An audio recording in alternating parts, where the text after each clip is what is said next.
প্রিয় দর্শক, বিস্তারিত খবরের প্রথমেই দেখে নেব আজকের 10টি তাজা খবর। শুরুতেই হেডলাইন।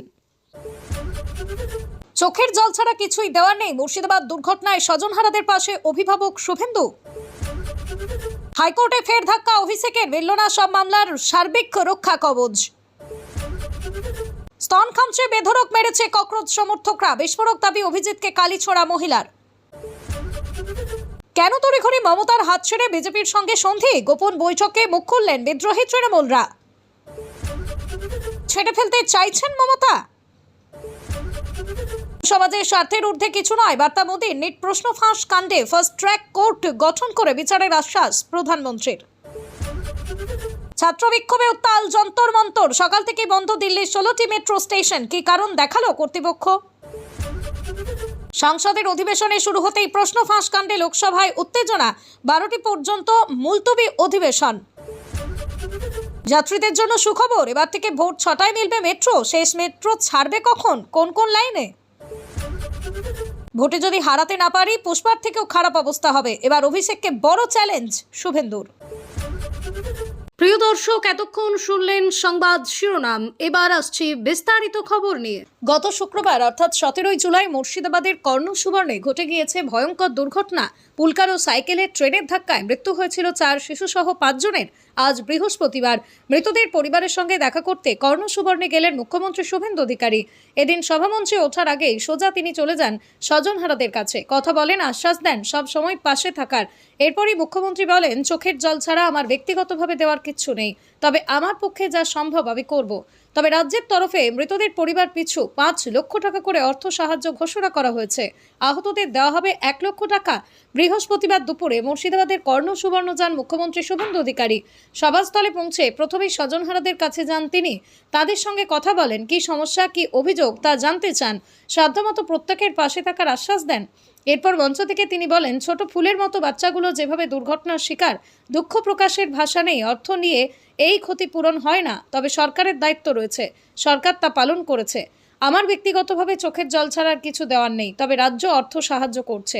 এরপরই দোষীর কঠোরতম শাস্তির আশ্বাস দেন মুখ্যমন্ত্রী। বলেন, প্রাথমিক তদন্তের পর রেল ও পুলিশ আমাকে জানিয়েছে, গেটম্যানের দায়িত্ব জ্ঞানহীনতার ফলেই এই দুর্ঘটনা। এই অপরাধ ক্ষমার অযোগ্য। আমি কথা দিচ্ছি কঠোরতম শাস্তি পাবে দোষী। অর্থ সাহায্য ছাড়াও পরিবার আমার কাছে কিছু চেয়েছে, আমি আমার দায়িত্ব পালন করব। জানা গিয়েছে, আজ সভার পর হাসপাতালে দুর্ঘটনায় জখমদের দেখতে যাবেন মুখ্যমন্ত্রী। উল্লেখ্য, 17ই জুলাই মুর্শিদাবাদের কর্ণসুবর্ণ ভয়ঙ্কর ঘটনার সাক্ষী হয়েছে। রেল গেট খোলা থাকাকালীনই চলে আসে ট্রেন। সেই সময় লাইন পার করছিল এই পুলকার সহ অন্যান্য গাড়ি। দ্রুত গতিতে আসা ট্রেনটি ধাক্কা দেয় একটি সাইকেল ও পুলকারে।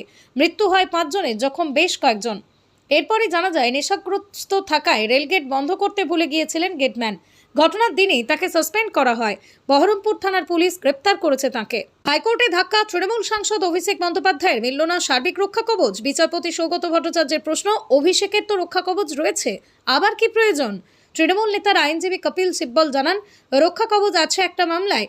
ডিজে মন্তব্যের জেরে মামলায় রক্ষা কবচ রয়েছে, তারা সার্বিক রক্ষা কবচের আবেদন করেছেন। বিচারপতির পর্যবেক্ষণ, সব ক্ষেত্রে একইভাবে রক্ষা কবচ কিভাবে দেওয়া যায়, এতে তদন্তে ক্ষতি হতে পারে। রাজ্যের আইনজীবী এস.ভি. রাজু জানান, তার সময় লাগবে। আগামী 30শে জুলাই পরবর্তী শুনানি। জানা গিয়েছে, অভিষেকের বিরুদ্ধে রাজ্যের একাধিক থানায় 8টি মামলা দায়ের হয়েছে। তার মধ্যে ডিজে মন্তব্য মামলায় রক্ষা কবচ রয়েছে। বাকি মামলাগুলিতে রক্ষা কবচ চেয়ে আদালতের দ্বারস্থ হন অভিষেক। সেই মামলা শুনানির জন্য ওঠে বিচারপতি সৌগত ভট্টাচার্যের এজলাসে। অভিষেক বন্দ্যোপাধ্যায়ের আইনজীবী কপিল সিব্বল আদালতে সব মামলার রক্ষা কবচের আবেদন করেন। বিচারপতি জানান, একটা অভিযোগ এক রকম, সব ক্ষেত্রে একইভাবে রক্ষা কবচ দেওয়া যায় কি? এতে তদন্তের ক্ষতি হতে পারে। শিলিগুড়ির অভিযোগ আলাদা, ভবানীপুরের অভিযোগ ভিন্ন। রাজ্যের মুখ্যমন্ত্রী শুভেন্দু অধিকারী বিরোধী দলনেতার প্রসঙ্গ টেনে আনেন সিব্বল। আদালত জানান, মুখ্যমন্ত্রী প্রসঙ্গ তুলবেন না, তার ক্ষেত্রে সার্বিক প্রোটেকশন ছিল না। কিছু মামলায় এককভাবে অন্তর্বর্তী রক্ষা কবচ অথবা আগাম জামিনে ছিলেন। যেহেতু আজ সব পক্ষের কথা শোনা সম্ভব হয়নি, মামলার পরবর্তী শুনানির তারিখ দিয়েছে আদালত। পরবর্তী শুনানি 30শে জুলাই। তবে এই কয়েকদিনের মধ্যেই অভিষেকের বিরুদ্ধে কোনো পদক্ষেপ না হলে তিনি আদালতের দৃষ্টি আকর্ষণ করতে পারবেন বলেই জানিয়েছেন বিচারপতি। যন্তর মন্তরে ককরোচ জনতা পার্টির প্রতিষ্ঠাতা অভিজিৎ দীপকের মুখে কালি ছুঁড়ে সংবাদ শিরোনামে উঠে এসেছেন বোরখাত রেহান। শনিবারের সেই ঘটনার কথা তুলে ধরে এবার সংবাদ মাধ্যমের সামনে আরশোলাদের বিরুদ্ধে বিস্ফোরক অভিযোগ করলেন তিনি। তার দাবি, রামের নামে মশকরা করছিল ওরা, যার প্রতিবাদে অভিজিতের মুখে কালি ছোড়েন তিনি। তবে এই ঘটনার পর ওই সংগঠনের সদস্যরা তাকে ব্যাপক মারধর করেন, এমনকি ভিড়ের মধ্যে তাঁর স্তন খামচে ধরা হয় বলে অভিযোগ। বোরখা বলেন, আমি শান্তিপূর্ণ প্রতিবাদের একেবারেই বিরোধী নই, কোনো রাজনৈতিক দলের সঙ্গে আমার কোনো সম্পর্ক নেই। তবে ককরোচ পার্টি সোনাম ওয়াংচুককে আন্না হাজারের মতো ব্যবহার করছে। ওরা যা করছে তার সঙ্গে নিটের কোনো সম্পর্ক নেই, গোটাটাই রাজনৈতিক উদ্দেশ্য প্রণোদিত। মন্ত্রী অভিজিৎ ও তাঁর সঙ্গীরা রাম ও মাতা সীতাকে নিয়ে উপহাস করছিল। অভিজিৎ হাসছিল। প্রতিবাদ জানাতেই আমি অভিজিতের গায়ে কালি ছুঁড়ে মারি। আমি হিন্দু, ফলে আমার ঈশ্বরকে কেউ অপমান করলে আমি সহ্য করব না, তাই কালি ছুঁড়েছিলাম। তিনি আরও বলেন, কালীছোড়ার ওই ঘটনার পর ওরা আমার সঙ্গে যে ব্যবহার করেছিল তা ভাবতেও পারবেন না। আমাকে ব্যাপক মারধর করা হয়, আমার চুল হিঁচড়ে টেনে ধরা হয়, সারা শরীরে আঁচড় দেওয়া হয়েছে, এমনকি ভিড়ের সুযোগ নিয়ে খামচে ধরা হয় আমার স্তন। আমার সারা শরীর ফুলে গিয়েছে, মারের চোটে কোমর, পা, আঙুল ভেঙে যাওয়ার মতো পরিস্থিতি তৈরি হয়। পুলিশ আমায় উদ্ধার করে নিয়ে গিয়েছে, এর জন্য পুলিশকে অসংখ্য ধন্যবাদ। দিল্লি পুলিশ যদি আমাকে রক্ষা না করতো তাহলে ওই লোকেরা আমাকে মেরে ফেলতো। উল্লেখ্য, শনিবার সকালে যন্তর মন্তরে অনশন মঞ্চে পর্দা ঢেকে সোনাম ওয়াংচুককে তুলে নিয়ে যায় পুলিশ। দিল্লি পুলিশের এহেন আচরণের বিরুদ্ধে সরব হয় গোটা দেশ। এই ইস্যুতেই ভাষণ দিচ্ছিলেন অভিজিৎ দীপকে। ঠিক সেই সময় তাকে কালি ছুঁড়ে মারেন বোরখা। এই ঘটনার পর কাছে থাকা অন্যান্য আন্দোলনকারীরা সঙ্গে সঙ্গে তাকে ধরে ফেলেন। ভিডিওতে তাকে লক্ষ্য করে জুতো ছুঁড়তেও দেখা যায়। এবার সেই ঘটনায় আন্দোলনকারীদের হাতে নিগৃহীত হওয়ার দাবি করলেন বোরখা। মমতা বন্দ্যোপাধ্যায়ের হাত ছেড়ে কেন পদ্মসন্ধি বিদ্রোহী তৃণমূল সাংসদ ও বিধায়কদের, কেন কাকলি মালা বা অরূপ ববিদের মতো বিশ্বস্ত নেতা নেত্রীদের সঙ্গে কালীঘাটের সম্পর্ক ভেঙে গেল? শুধুই কি নিজেদের বাঁচানো, না অন্য কোনো রসায়ন?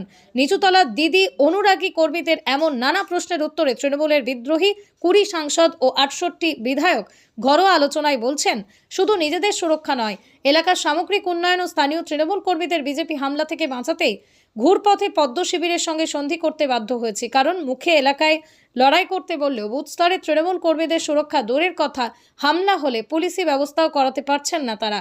পথে নামলে যে কি হয় সে তো স্বয়ং অভিষেক সোনারপুরে ডিমবৃষ্টি কাণ্ডে টের পেয়েছেন। তবে এমন পরিস্থিতি কাটিয়ে ওঠার জন্য বিদ্রোহী তৃণমূল সাংসদ ও বিধায়করা সকলেই এক বাক্যে মুখ্যমন্ত্রী শুভেন্দু অধিকারীকে ধন্যবাদ এবং কৃতজ্ঞতা জানিয়েছেন।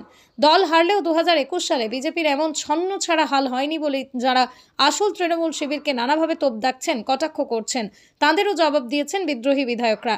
বলছেন, 2021 সালে বিজেপি বিধায়কদের হামলা থেকে বাঁচাতে ও সুরক্ষা দিতে সিআরপিএফ ছিল, আমরা তো পুরোপুরি নিধিরাম। এবার কালীঘাটের তরফে শুধুই মৌখিক শুকনো আশ্বাস দেওয়া হচ্ছিল। বাজেট অধিবেশনে যোগ দিতে কলকাতায় আসা জেলায় বিদ্রোহী তৃণমূল বিধায়কদের সঙ্গে বিধানসভায় গত 3 দিনে যতবারই দেখা হয়েছে তারা স্বীকার করেছেন, আগের চেয়ে এখন এলাকার রাজনৈতিক হামলা কিছুটা কমেছে। দলীয় কর্মীদের বিরুদ্ধে মিথ্যা মামলাও নিয়েও কথা হচ্ছে। একাধিক কৃতব্রত ঘনিষ্ঠ বিধায়ক এদিন জানান, 4 মের পর প্রথম 15 দিনে নিচুতলার তৃণমূল কর্মীরা যখন ভয়ঙ্করভাবে অত্যাচারিত হচ্ছিলেন তখন কেউ সেফ গার্ড দিতে পারেনি, কিন্তু এখন হামলা হলে পুলিশ কথা শুনছে। বিজেপি নেতৃত্বকেও বলা যাচ্ছে, বস্তুত এই বোঝাপড়ার জেরে একদিকে ঋতব্রত শিবিরের অধিকাংশ বিধায়ক এখন নিজের বিধানসভা ক্ষেত্রে যেমন যাতায়াত করছেন, তেমনি নিজের এলাকার উন্নয়ন নিয়েও মুখ্যমন্ত্রী অর্থমন্ত্রীকে দরবার করে নানা প্রকল্প মঞ্জুর করাতে পারছেন। বিধায়কদের বক্তব্য, ভোটে এলাকার প্রতিশ্রুতি মেনে কাজ করতে তো সরকারি সমর্থন চায়, সেটা ঋতব্রত সন্দীপনরা অনেকটাই সাহায্য করছেন। 21শে জুলাইয়ের মঞ্চে প্রকাশ্যে বিরোধী কি সম্পর্কে তার ছিঁড়ল দুজনের মধ্যে, এই প্রশ্নই এখন উঠছে। এর কারণও রয়েছে। কুণাল ঘোষের সাসপেনশন নিয়ে দলের নেত্রী মুখ খুললেও কল্যাণ বন্দ্যোপাধ্যায়ের সাসপেনশন নিয়ে চুপ। তবে কি কল্যাণের সঙ্গে আর সম্পর্ক রাখতে চাইছেন না মমতা বন্দ্যোপাধ্যায়? সময়টা খারাপ যাচ্ছে তৃণমূল কংগ্রেসের, বলা ভালো কালীঘাটপন্থী তৃণমূল কংগ্রেসের। কারণ এখন তৃণমূল বহু খণ্ডে বিভক্ত। আসল নকল তৃণমূলের লড়াইয়ের মাঝে সাংসদদের বাদল অধিবেশন থেকে সাসপেন্ড হয়েছেন কল্যাণ বন্দ্যোপাধ্যায়। অন্যদিকে রাজ্যের বিধানসভা থেকে সাসপেন্ড হয়েছেন কুণাল ঘোষ।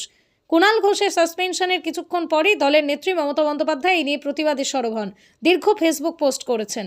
অথচ কল্যাণ বন্দ্যোপাধ্যায় লোকসভা থেকে সাসপেন্ড হওয়ার 24 ঘন্টা পার করে গেলেও মমতা বন্দ্যোপাধ্যায় একটা শব্দ বলেননি। তবে কি 21শে জুলাইয়ের মঞ্চে বিবাদ এবং তারপর দলনেত্রীর বিরুদ্ধে মুখ খোলা নিয়েই মমতার বিরাগ ভাজন হলেন? কল্যাণ মঞ্চে প্রকাশ্যে বিরোধী কি সম্পর্কে তার ছিল দুজনের মধ্যে, এই প্রশ্নই উঠছে। এর কারণও রয়েছে। কুণাল ঘোষের সাসপেনশন নিয়ে দলের নেত্রী মুখ খুললেও কল্যাণ বন্দ্যোপাধ্যায় সাসপেনশন নিয়ে চুপ। তবে কি কল্যাণের সঙ্গে আর সম্পর্ক রাখতে চাইছেন না মমতা বন্দ্যোপাধ্যায়? অন্যদিকে রাজ্যের বিধানসভা থেকে সাসপেন্ড হয়েছেন কুণাল ঘোষ। এই নিয়ে ঋতব্রতপন্থী তৃণমূল কংগ্রেসের মুখপাত্র প্রসূন বন্দ্যোপাধ্যায় বলেছেন, খুবই দুর্ভাগ্যজনক। বিভিন্ন কারণ থাকতে পারে, আমি জানি না কেন সরব হননি এতদিন। সত্যি কথা বলতে এর কোনো ব্যাখ্যা নেই আমার কাছে। তবে কল্যাণদার আগের দিন যে বক্তব্য শুনেছিলাম মিডিয়াতে, তাতে মনে হচ্ছিল যে খুবই আহত হয়েছেন, কোথাও একটা তিনি দুঃখ পেয়েছেন, দলের কাছ থেকে সম্মান পাচ্ছেন না, সেটারই প্রতিফলন হিসেবে এটা কিনা জানি না। তবে সেদিনের ঘটনায় উনি খুবই অখুশি ছিলেন তা স্পষ্ট।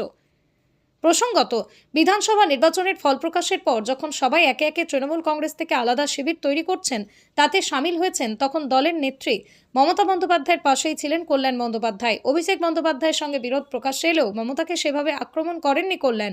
তবে এইবারের 21শে জুলাইয়ের মঞ্চে বক্তব্য রাখা নিয়ে দুজনের মধ্যেই প্রকাশ্যেই যে বাদানুবাদ হয়, তাতে দলনেত্রীর বিরুদ্ধে ক্ষোভ উগরে দেন শ্রীরামপুরের সাংসদ। তবে মমতা বন্দ্যোপাধ্যায় মুখ না খুললেও কালীঘাটের পন্থী তৃণমূলের বাকি নেতারা কল্যাণের পাশেই দাঁড়িয়েছেন।